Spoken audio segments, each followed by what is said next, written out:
टाकलं तू हा इकडे तुला हलवायचं आहे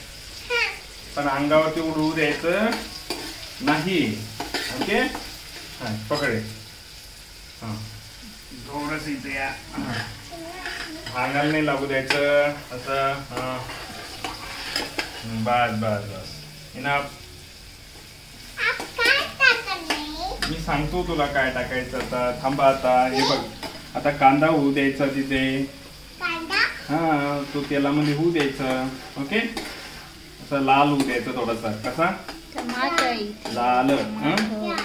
लाल होऊ द्यायचा कांदा कसा होऊ द्यायचा लाल ते नाही घ्यायचं तर रुको जरा सबर करो काय कसं रुको जरा सबर करो ओके हा हात हात हात लागू द्यायचं नाही याला ओके